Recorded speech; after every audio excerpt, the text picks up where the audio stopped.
จ้า เออ มื้อเช้านี่ที่เขาเอามือต้อยๆนั่นเป็นหยังคือปัดมือคอเขาถามนะ โอ้ยอากาศมันเย็นเนาะพัดลมก็เปิดแฮงไว้ก็หนาวแต่เนาะ โอ้เจ้าก็บ่สู้เลยเนาะ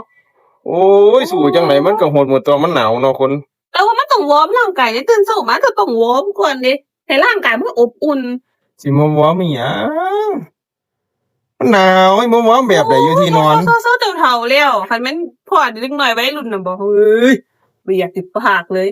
ปากคือสิเหลืองอำล่ำอยู่ โอ้ อันนี้อิหยังเฒ่าแล้วมันคือบ่สู้บ่หยังบ่งดโอ้ยบ่สะกิดอันนี้ก็บ่ติดรุ่นนี่ ก็มันเมื่อยเนาะคนเฮ็ดเวียกเนาะ ศูนย์มื้อเช้าอารมณ์กูก็เสีย อ๋อหน้าบูดๆหน้าอึ้งตึงนี่คือว่าผัวบ่จัดให้ แม่นมันต้องจัดยามมื้อเช้าทุกเช้าก็เคยจัดทุกเช้ามีมื้อเช้าแล้วบ่จัด ก็มันสิบ่ได้เลี้ยงฮอดผ้าดากคุณว่าวันนี้ คุณละเงือดดอกเว้ย